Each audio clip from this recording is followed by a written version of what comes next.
Médiateur de la CEDEAO pour le Mali, l'ancien président nigérien Goodluck Jonathan.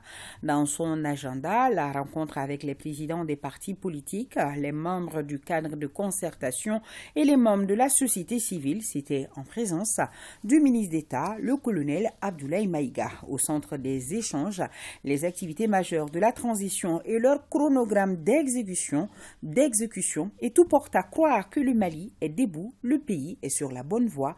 Du moins, c'est le constat fait par l'envoyé spécial de la CEDEAO, nous dit Suleiman Kenza Sidibé. À cette rencontre, on notait la présence des présidents des partis politiques, les responsables de la société civile. Le ministre d'État, ministre de la décentralisation et des collectivités, avait en plus de l'ordre du jour à ses côtés les ministres des Affaires étrangères, de la coopération internationale, de la refondation chargée des relations avec les institutions, le ministre chargé des réformes politiques institutionnelles auprès du Premier ministre et le représentant spécial du secrétaire général des Nations Unies, le chef de la MINUSMA au Mali.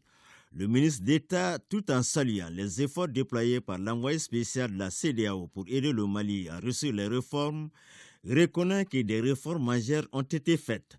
En plus de l'adoption de la loi électorale, la mise sur pied de l'autorité indépendante de gestion des élections, la mise en place de la commission de finalisation de l'avant-projet constitutionnel, le Mali a adopté hier 6 projets de textes majeurs sur la réorganisation administrative et territoriale. Le projet de loi portant création des circonscriptions administratives en République du Mali, le projet de loi portant création des collectivités territoriales en République du Mali, le projet de loi portant code des collectivités territoriales, le projet de loi portant statut particulier du district de Bamako, le projet de loi portant modification de la loi numéro 2012-006 du 23 janvier 2012 portant principes fondamentaux de l'organisation administrative du territoire, le projet de loi portant modification de la loi numéro 2017-052 du 2 octobre 2017 déterminant les conditions de la libre administration des collectivités territoriales.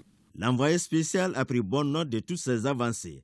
À se dire, le Mali est sous la bonne voie, surtout avec la mise en place de l'autorité indépendante de gestion des élections. La mise en place de l'autorité indépendante de gestion des élections, c'est une réussite importante qui mérite d'être soulignée.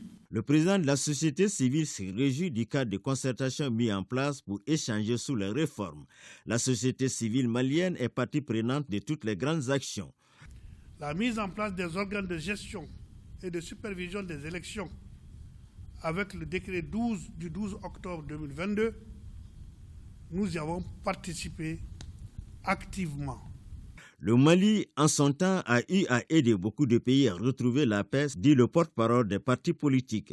Il demande aux amis du Mali de l'aider à sortir de cette impasse. Les frères du Mali, les partis politiques du Mali, vous prient de bien vouloir transmettre à la CEDEAO leur demande simple mais instante. La levée des sanctions contre le Mali pour aider la victoire. Tout est bien qui finit bien, que la grâce d'Allah soit sur le Mali et ses amis.